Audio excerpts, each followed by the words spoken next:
देखिए, मैं कल गया था प्रयागराज, और प्रयागराज गया था मैं कौशाम्बी का जो प्रकरण है, पाल समाज की जो हमारी बेटी है उसको न्याय मिले, उसके परिवार को न्याय मिले।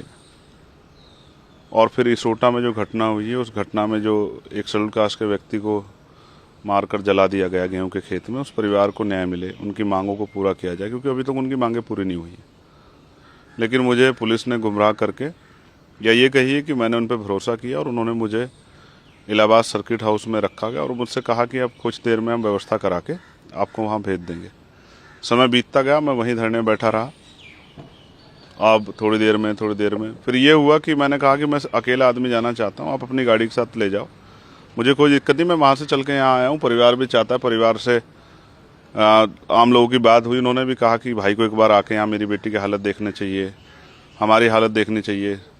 दोनों परिवारों की यही मांग थी, लेकिन पुलिस ने ना जाने क्यों जो है, किसके दबाव मुझे जाने नहीं दिया। अंत जो है, मैंने कहा कि अगर मुझे नहीं ले जा रहे हो तो उन परिवारों को यहाँ बुला दो। तो जैसे पुलिस ने, एडमिनिस्ट्रेशन ने सब ठान लिया था कि हम इनको ना वहाँ जाने देंगे, ना परिवार से मिलने देंगे। ये पहली बार हुआ है मेरे उसमें भी कि कोई अपने परिवार से नहीं मिल पा रहा, वो जो अन्याय उनके साथ हुआ उसको सुन नहीं पा रहा। जब तक, देखिए, कई तरह के आरोप लगते हैं, जब तक आप जाओगे नहीं, सुनोगे नहीं, समझोगे नहीं क्या सिचुएशन, उसको एनालिसिस नहीं करोगे तो आप क्या कह सकते हो। तो जब मैं गया ही नहीं, मिला ही नहीं, तो मैं क्या बता दूं। मुझे ऐसा लगता है कि पुलिस नहीं चाहती थी, शायद पुलिस और एडमिनिस्ट्रेशन ने कुछ इस तरह के अपराध किए हैं, उनको छिपाने के लिए मुझे वहाँ जाने से रोका गया। अगर मैं वहाँ जाता तो वो सामने आते, और फिर आप मीडिया के साथियों के जरिए कल मैं उन पर आवाज़ उठाता, शायद इसी वजह से जो है मुझे रोका गया है। हंगामा भी हुआ, जमकर मवाल भी हुआ, जिस तरीके के वीडियो आए, क्या कुछ रहा? देखिए, मैं समझता हूँ ये पूरी कॉन्स्पिरेसी है, और ये जो कौशाम्बी की घटना है उससे ध्यान हटाने के लिए किया गया है।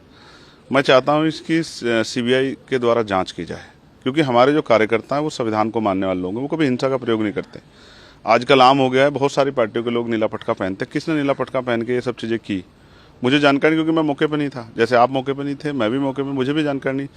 तो मगर मैं चाहता हूँ इसकी सीबीआई जाँच हो, जो दूध का दूध पानी का पानी हो जाए, पता लग जाए किसने कराया, क्या सिचुएशन थी, क्यों हुआ, क्या स्थिति थी, पुलिस ने लाठीचार्ज किया, पथराव हुआ आम लोगों पे, तब ये हुआ, कैसे हुआ, इसमें कौन कौन शामिल थे, इसकी जांच हो जाए।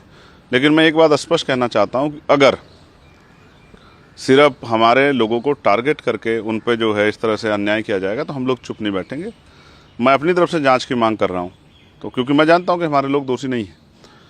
अगर सरकार जो है, या पुलिस या एडमिनिस्ट्रेशन, हमारे लोगों को जानबूझ के, हमारी पार्टी की बढ़ती ताकत को देख के, हमारी पार्टी की ज़मीन पे जो लोगों में प्यार बढ़ रहा है उसको देख के अगर हमारे लोगों को टारगेट करने का काम करेंगे तो हम लोग किसी भी कीमत पर चुप नहीं रहेंगे, और हम प्रदेश स्तरीय आंदोलन जो है लखनऊ में करेंगे। ये बात की मैं सरकार को जो है पूर्ण रूप से जानकारी दे रहा हूँ कि वो इसकी जांच कराएं। अगर सरकार चाहती है इसमें ठोस कार्रवाई हो और आरोपियों पर कार्रवाई, तो इसकी सीबीआई जांच कराएं, ऐसी मैं मांग कर रहा हूँ। अगर ऐसा नहीं होता और सिर्फ आज़ाद समाज पार्टी भी हमारे कार्यकर्ता टारगेट किया जाता तो हम इसके खिलाफ लखनऊ में आंदोलन करेंगे बड़ा।